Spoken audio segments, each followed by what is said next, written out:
शमशेर एक बेहतरीन बावर्ची था। वो अपना काम बहुत मेहनत से करता था, लेकिन फिर भी वो अपने परिवार के सभी सदस्यों का पेट नहीं भर पा रहा था। ऐसा इसलिए था क्योंकि शमशेर का परिवार बहुत बड़ा था। परिवार में उसके बूढ़े माँ बाप, पत्नी कम्मो और 3 बच्चे थे।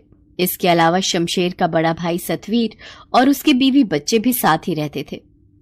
घर में कमाने वाला अकेला शमशेर ही था, क्योंकि शमशेर के पिता अपनी बीमारी के चलते बिस्तर पर थे और बड़ा भाई सतवीर 1 नंबर का निकम्मा था। भैया उठो, चलो मेरे साथ। सुना है नुक्कड़ वाले ढाबे में रसोइये की जगह खाली है। ढाबे के मालिक से मेरी अच्छी बनती है, मैं वहाँ आपकी बात करवा देता हूँ। आपको वहाँ जरूर काम मिल जाएगा। मैं तुझे रसोइया दिखाई देता हूँ क्या है? और वो भी उस खड़ूस रामलाल के ढाबे पर। तुझे पता है ना मेरा 36 का आंकड़ा है उससे। उफ़ो भैया, ऐसा सोचोगे तो फिर मिल गई आपको नौकरी। हाँ तो नौकरी करनी किससे? मैं तो पैदा ही मालिक बनकर हुआ था। सुन मेरी बात, तू भी ये होटल में खाना बनाने का काम छोड़ और चल, दोनों भाई मिलकर नया ढाबा खोलते हैं। 2-4 कारीगर रख लेंगे जो सारा दिन खाना बनाएंगे और ग्राहकों को खिलाएंगे भी।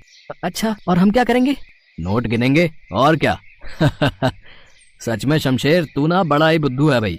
मैं बुद्धू ही सही भैया, पर आपकी तरह फेंकू नहीं हूँ। नया ढाबा खोलने की बात करते हो, जरा ये तो बताओ इसके लिए पैसे कहाँ से आएंगे? और कारीगर, वो क्या मुफ्त में काम करेंगे हमारे लिए? और तू इस सब की चिंता मत कर, मैंने सब सोच लिया है। और सच बताऊं तो नया ढाबा खोलने की तैयारी भी शुरू कर दी है मैंने। हैं? क्या मतलब? मुझे सब साफ साफ बताइए, जल्दी बताइए। अरे वो अपने गांव की जो पुश्तैनी जमीन थी ना, मैंने उसका सौदा पक्का कर दिया है। अगले हफ्ते तक पूरे पैसे मिल जाएंगे। उसके बाद कागजी कार्रवाई, बस फिर समझ ले कि खुल गया अपना ढाबा। हाय रब्बा, ये क्या कर दिया भैया? ले दे के एक वही जमीन तो थी अपने पास और आपने उसे भी बेच दिया। कम से कम एक बार मुझसे तो पूछ लेते। ओए तू चुप कर, ये मत भूल कि बड़ा भाई हूं मैं। पुश्तैनी जमीन का क्या करना है और क्या नहीं, ये मैं तय करूंगा, तू नहीं, समझा? और हाँ, एक बात और सुन ले, नए ढाबे में हिस्सेदारी चाहिए तो चुपचाप मेरी मदद करने आ जाइयो, वरना एक फूटी कौड़ी नहीं मिलेगी तुझे, याद रख। सतवीर ने शमशेर के सामने कोई रास्ता नहीं छोड़ा। मजबूर होकर उसे सतवीर की बात माननी ही पड़ी और कुछ ही दिनों के अंदर दोनों भाइयों ने मिलकर नया ढाबा खोल लिया। हालांकि जमीन बेचकर सिर्फ ढाबा ही शुरू हो पाया। कारीगरों को नौकरी पर रखने लायक पैसे अब भी नहीं थे। भैया कोई बात नहीं, हम मिलकर खाना बनाएंगे, आप देखना अपना ढाबा बहुत अच्छा चलेगा। अब लेकिन दोनों अगर खाना बनाने में लग जाएंगे तो गल्ला कौन संभालेगा? अब तू अंदर का काम संभाल और मैं गल्ला संभालता हूँ। और ऐसा कर, कम्मो को भी बुला ले घर से, तेरी मदद कर देगी। शमशेर ने सतवीर को कुछ नहीं कहा और चुपचाप खाना बनाने लगा। उसकी पत्नी कम्मो और उसके बच्चे भी उसकी मदद करने लगे। जैसा कि शमशेर ने कहा था, उसने बड़े ही प्यार से खाना बनाया और अपने ग्राहकों को परोसा। खाने का स्वाद और शमशेर का अच्छा बर्ताव लोगों को बहुत पसंद आ रहा था। भाई वाह, मान गए भैया, मान गए। खाना तो वाकई बहुत बढ़िया है, कहीं कोई कमी नहीं है और बहुत ही बढ़िया। अब से जब भी यहाँ से गुजरेंगे खाना आपके हाथों का ही खाएंगे। Bye God.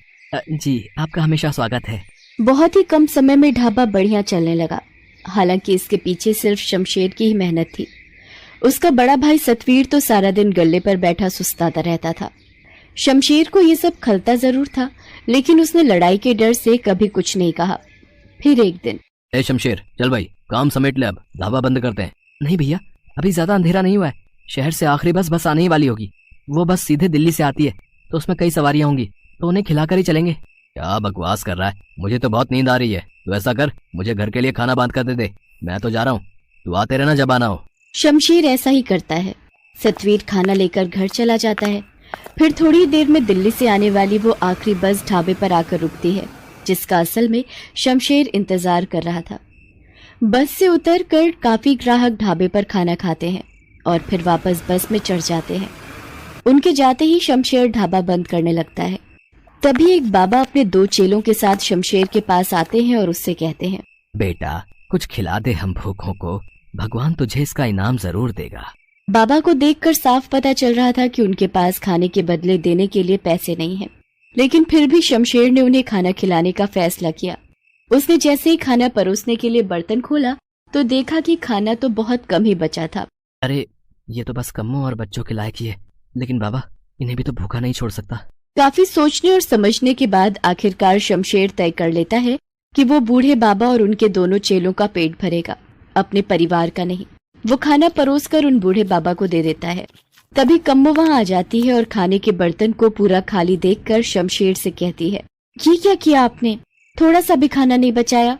आप और मैं तो रह लेंगे बिना खाए, पर बच्चे वो कैसे रहेंगे भूखे? कोई बात नहीं कमो, भैया ढाबे से खाना लेकर गए थे, कुछ तो बचा होगा, घर जाकर वही खिला देना बच्चों को। कैसी बातें करते हो जी, घर पर इतने लोग हैं खाने वाले, तो क्या आपको लगता है खाना बचा होगा? अब क्या करेंगे जी, बच्चे शाम से भूखे हैं, उन्हें क्या कहूँ मैं। कम्मो की बात सुनकर शमशेर को एहसास हुआ कि उससे वाकई गलती हो गई। उसे सारा खाना इस तरह खत्म नहीं करना चाहिए था, पर अब वो कुछ नहीं कर सकता था। फिर से कुछ पकाने के लिए राशन नहीं था और रात भी हो चुकी थी, इसलिए बाजार से राशन लाना भी मुमकिन नहीं था। अपने बच्चों के भूखे चेहरों के बारे में सोचकर शमशेर की आंखों में आंसू आ गए। पास ही बैठे बूढ़े बाबा शमशेर का दिया हुआ खाना खाते हुए सब कुछ सुन और देख रहे थे। खाना खत्म करने के बाद वो शमशेर के पास गए और उससे बोले, जुग जुग जियो बेटा, उदास मत हो, तुम्हें अपनी नेकी का इनाम जरूर मिलेगा। इतना कहकर बाबा ने शमशेर के खाना पकाने वाले बर्तन पर अपना हाथ रखा और कुछ मंत्र पढ़ने लगे। फिर उन्होंने शमशेर से उस बर्तन पर हाथ रखने को कहा। शमशेर को कुछ समझ नहीं आ रहा था, लेकिन फिर भी उसने बर्तन पर हाथ रख दिया। इसके बाद, जब तुमने इतनों का पेट भरा है तो तुम्हारे बच्चे भूखे कैसे रह सकते हैं, इस बर्तन को खोलो। बाबा के कहने पर शमशेर ने जैसे ही बर्तन के ऊपर का ढक्कन हटाया तो उसे अपनी आंखों पर विश्वास नहीं हुआ। बर्तन खाने से पूरी तरह भरा हुआ था। बाबा, ये कैसा चमत्कार है? नहीं, ये चमत्कार नहीं, बल्कि आशीर्वाद है तुम्हारे लिए। अब से ये बर्तन हमेशा तुम्हारा कहा मानेगा। तुम इस पर हाथ रखोगे तो ये खुद ब खुद खाने से भर जाएगा, और जब तक तुम इसके ऊपर फिर से हाथ रखकर इसे रुकने को नहीं कहोगे, इसके अंदर का खाना कभी खत्म नहीं होगा। बहुत बहुत शुक्रिया बाबा, आप नहीं जानते आपने कितनी बड़ी मदद की है मेरी। मदद तो तुम करते आए हो, मैंने देखा तुमने उस बस से उतरे मेरे जैसे कई लोगों को मुफ्त में खाना खिलाया, जिनके पास तुम्हें देने के लिए पैसे नहीं थे, बावजूद इसके कि खुद तुम्हारा परिवार भूखा था। बस इसी तरह हमेशा जरूरतमंदों की मदद करते रहना बेटा, और ये जादुई बर्तन हमेशा तुम्हारा साथ देता रहेगा। पर हाँ, याद रहे, अगर कभी मन को लालच घेरे या फिर किसी को धोखा दिया तो ये बर्तन कभी तुम्हारा साथ नहीं देगा। जी बाबा जी, मैं समझ गया कि मुझे अब क्या करना है। शमशेर को आशीर्वाद देकर वो बाबा अपने चेलों के साथ वहां से चले गए। वास्तव में उस जादुई बर्तन ने शमशेर की जिंदगी बदल दी। अब उसे सारा दिन भट्टी के सामने खाना पकाने की जरूरत नहीं थी।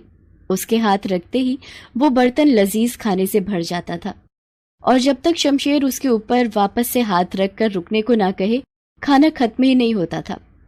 शमशेर हर रोज सबसे पहले अपने सभी ग्राहकों को भरपेट खाना खिलाता और फिर हर रोज शाम के वक्त कई गरीबों को मुफ्त में खाना खिलाता था। लेकिन ऐसा तब तक ही चल सका जब तक उस जादुई बर्तन के बारे में सतवीर को पता नहीं चला। अच्छा, तो ये बात है, इसे क्या लगा? ये नहीं बताएगा तो मुझे कुछ पता नहीं चलेगा। ये जादुई बर्तन इसके पास नहीं होना चाहिए। इस बेवकूफ को क्या पता इसका सही इस्तेमाल कैसे करना है। सतवीर ने बड़ी चालाकी से शमशेर को किसी काम के बहाने घर भेज दिया। शमशेर ने जाने से पहले बर्तन के ऊपर हाथ रखकर उसे रुकने का इशारा कर दिया था। फिर उसके वहां से जाते ही सतवीर ने सबसे पहले तो इस जादुई बर्तन को पूरी तरह खाली किया और फिर उसमें एक सोने का सिक्का डाल दिया। फिर उस बर्तन को बंद करके उसके ऊपर हाथ रख दिया। सतवीर को उम्मीद थी कि वो बर्तन खाने की तरह ही सोने के सिक्कों से भी भर जाएगा, लेकिन ये सिर्फ उसकी सोच थी। ये क्या? इसमें तो मेरा सिक्का भी नहीं है। ये तो धोखा है। शमशेर ने गुस्से में उस बर्तन को जमीन पर दे मारा, जिसके बाद उस बर्तन के टुकड़े टुकड़े हो गए। तब तक वहां शमशेर भी आ पहुंचा। बर्तन को टूटा हुआ देखकर वो सब कुछ समझ गया। शमशेर को गुस्सा तो बहुत आ रहा था, लेकिन फिर भी उसने सब्र से काम लिया। उसने सतवीर से कुछ नहीं कहा, बल्कि उसी वक्त उसने सतवीर से अलग होने का फैसला कर लिया। सतवीर ने उसे रोकने की बहुत कोशिश की, लेकिन इस बार शमशेर जिद पर अड़ गया। वो अपने बीवी बच्चों और माता पिता को लेकर सतवीर से अलग रहने लगा, और तब जाकर सतवीर को एहसास हुआ शमशेर की अहमियत का भी और मेहनती होने की जरूरत का भी।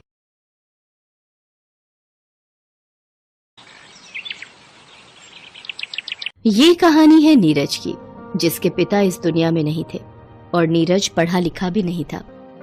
इसीलिए वो एक ढाबा चलाकर अपना और अपनी माँ का गुजारा चला रहा था। नीरज की माँ लीला भी ढाबा चलाने में उसकी मदद किया करती थी। नीरज, चूल्हा जलाने को एक भी लकड़ी नहीं बची है, मैं खाना कैसे बनाऊं? परेशान मत हो माँ, मैं अभी जंगल जाता हूँ और ढेर सारी लकड़ियां काट कर ले आता हूँ। फिर दोनों मिलकर फटाफट खाना बना लेंगे। नीरज फौरन अपनी कुल्हाड़ी लेकर जंगल की तरफ चला गया। नीरज के ढाबे पर हर रोज गांव के कई लोग खाना खाने आते थे, लेकिन फिर भी नीरज की कमाई बहुत ज्यादा नहीं थी, क्योंकि गांव में कमाई से ज्यादा लागत थी। यही वजह थी कि उसे चूल्हा जलाने के लिए जंगल से लकड़ियां काट कर लानी पड़ती थी। अब हाँ, इस पेड़ पर काफी लकड़ी है, इसी से शुरू करता हूँ। आह आह, मेरे पंख, कोई बचाओ, कोई है, कोई तो मेरी मदद कर दो। अरे, ये आवाज तो किसी लड़की की लगती है। लगता है किसी मुसीबत में है, मुझे देखना चाहिए। नीरज उस आवाज की तरफ गया। उसने देखा कि वहां पर एक परी जैसी दिखने वाली लड़की थी, जिसके पंख कांटों भरी झाड़ी में फंसे हुए थे। ये देखो, क्या शौक चढ़ा था तुम्हें ये परी वाले कपड़े पहनकर यहाँ जंगल में घूमने का? देखो, फालतू की मुसीबत मोल ले ली ना। रुको, मैं अभी इन नकली पंखों को काटकर तुम्हें इन झाड़ियों से अलग करता हूँ। नहीं, मेरे पंखों को हाथ भी मत लगाना तुम। ये नकली नहीं है, ये मेरे असली पंख हैं और मैं एक असली परी हूँ। उस परी की बात सुनकर नीरज चौंक गया। गौर से देखने पर उसे एहसास हुआ कि वो पंख वाकई असली थे, क्योंकि कांटों में फंसे होने की वजह से उनसे काफी खून बह रहा था। ठीक है, मैं समझ गया। मैं तुम्हारे पंखों को नहीं काटूंगा, पर देखो, मुझे तुम्हारी मदद तो करनी ही होगी। मेरा भरोसा करो, मैं सिर्फ झाड़ियों को काटने की कोशिश करता हूँ, ठीक है? उस परी ने नीरज पर भरोसा किया और फिर नीरज ने बड़े ही ध्यान से उन सारी कटीली झाड़ियों को काट दिया। अब वो परी आजाद थी, लेकिन उसके पंख बुरी तरह से घायल थे। मेरी मदद करने के लिए शुक्रिया। मेरा नाम नीलम है और मैं परीलोक से यहाँ तुम्हारी दुनिया देखने आई थी, पर पता नहीं कैसे यहाँ फंस गई। मेरा नाम नीरज है, तुमसे मिलकर अच्छा लगा। तो अब तुम अपने परीलोक वापस चली जाओगी ना? मैं चाहूँ तो भी नहीं जा सकती, जब तक मेरे पंख बिल्कुल ठीक नहीं हो जाते। मुझे यहाँ तुम्हारी दुनिया में ही रहना होगा। क्या तुम मुझे कोई सुरक्षित जगह बता सकते हो जहाँ मैं रह सकूँ? तुम मेरे घर पर रह सकती हो। मेरे साथ मेरी माँ भी रहती है। हम दोनों मिलकर अपने घर के बाहर ही एक ढाबा चलाते हैं। बस मैं थोड़ी सी लकड़ियाँ काट लूँ, फिर हम चलते हैं। पर लकड़ियाँ तो तुम काट चुके हो, वो देखो। नीरज ने पीछे मुड़कर देखा तो वहां लकड़ियों का एक मोटा गट्ठर रखा हुआ था, जिसे देखते ही नीरज समझ गया कि असल में ये नीलम का जादू ही था। तो तुम जादू भी कर सकती हो, पर एक बात बताओ, तुमने खुद को आजाद करने के लिए जादू का इस्तेमाल क्यों नहीं किया? और अभी भी तुम अपने पंखों को जादू से ठीक क्यों नहीं कर लेती? क्योंकि हम परियां सिर्फ दूसरों की मदद के लिए ही अपने जादू का इस्तेमाल कर सकती हैं, खुद के लिए नहीं। अच्छा, चलो कोई बात नहीं, तुम मेरे साथ चलो। मुझे पूरा भरोसा है कि मेरी माँ के पास तुम्हारे पंखों को जल्दी से जल्दी ठीक करने का कोई ना कोई नुस्खा जरूर होगा। नीरज उस परी को लेकर अपने घर पहुंचा और फिर अपनी माँ को उसके बारे में सब कुछ बताया। तुम बिल्कुल चिंता मत करो बेटी, मैं अभी कुछ जड़ी बूटियों को मिलाकर एक लेप बना देती हूँ। उसके इस्तेमाल से तुम्हारे पंख कुछ ही दिनों में बिल्कुल ठीक हो जाएंगे। शुक्रिया माँ जी। लीला की बनाई जड़ी बूटी के लेप से नीलम के पंख बहुत तेजी से ठीक होने लगे, लेकिन नीरज के हालात हर बीतते दिन के साथ और भी खराब होते जा रहे थे। ये कैसी दाल मखनी है भाई? है? मक्खन का तो नामो निशान भी नहीं है इसमें। मक्खन कहाँ से डालो भाई साहब, यहाँ गांव में खाने का दाम बहुत कम है। थोड़ा भी दाम बढ़ाओ तो लोग खाने से ही मना कर देते हैं। ये सब बहाने हैं, साफ बात है भाई, खाने में स्वाद तो माल मसाले से ही आता है। अगर वही नहीं डालोगे तो फिर तुम्हारे ढाबे पर आने का क्या फायदा? सादी दाल तो घर में भी खाने को मिल जाती है। नीरज मजबूर था, वो चाहकर भी अपनी लागत को नहीं बढ़ा सकता था, क्योंकि उसके लिए उसके पास पैसे ही नहीं थे। अरे नीरज, क्या हुआ बेटा? क्या बोल रहा था वो आदमी? बस माँ, और क्या बोलेगा। दाल मखनी में मक्खन ढूंढ रहा था, नहीं मिला तो नाराज हो गया। लगता है अब फिर कभी अपने ढाबे पर खाने नहीं आएगा। नहीं आता है ना आए, भाड़ में जाए। तू अपना दिल छोटा मत कर बेटा, ये गांव के लोग हैं ही ऐसे, हर कोई उधार खाकर जाता है, ऊपर से इन्हें दाल में मक्खन भी चाहिए। नहीं माँ, लोग जैसे हैं वैसे ही रहेंगे, पर हम ऐसे हाथ पर हाथ रखकर नहीं बैठ सकते, वरना हमारा ढाबा बंद हो जाएगा। नीरज के चेहरे पर हताशा और मायूसी साफ दिख रही थी, साथ ही चिंता भी। उसकी माँ लीला भी उदास होकर अपनी बहन से मिलने उसके घर चली गई, क्योंकि उसके पास भी इस समस्या का कोई समाधान नहीं था। लेकिन वहां कोई था जो सही मायने में नीरज और लीला की मदद कर सकता था। ये दोनों कितने परेशान हैं, और नीरज तो मेरे जादू के बारे में जानता भी है, लेकिन फिर भी इसने मुझसे मदद नहीं मांगी। इतनी परेशानी में भी इन दोनों ने मेरी मदद की, तो मुझे तो इनकी मदद करनी ही होगी। नीलम परी के पंख अब बिल्कुल ठीक थे, वो परीलोक वापस जा सकती थी, लेकिन उससे पहले उसने नीरज की मदद करने का फैसला किया। तो ये है वो दाल मखनी, ठीक है, तो ये गया इसमें ढेर सारा मक्खन। बस इतना काफी नहीं है, मुझे कुछ और भी करना चाहिए। नीलम परी ने उस दाल मखनी के बर्तन पर अपना जादू कर दिया और फिर वहां से चुपचाप वापस अपने परीलोक चली गई। फिर कुछ देर बाद, अरे भाई, कोई है क्या यहाँ? खाना मिलेगा क्या? हाँ, क्यों नहीं साहब, आइए बैठिए। दाल मखनी और रोटी बिल्कुल तैयार है, बस मैं अभी लेके आया। नीरज खाना लेने ढाबे के अंदर गया। उसने जैसे ही दाल निकालने के लिए भगोना खोला तो दाल के ऊपर ढेर सारे मक्खन को तैरता हुआ देखकर हैरान रह गया। ये इतना सारा मक्खन, लगता है माँ ने डाला होगा, पर वो इतना सारा मक्खन लाई कहाँ से? चलो बाद में पूछ लूंगा, फिलहाल खाना लेकर जाता हूँ बाहर। नीरज खुशी खुशी वो ढेर सारे मक्खन वाली दाल मखनी और गर्मा गर्म रोटियां लेकर ग्राहक के पास गया, जिसे खाते ही ग्राहक का चेहरा खिल उठा। भाई वाह, है सच में मजा आ गया भाई।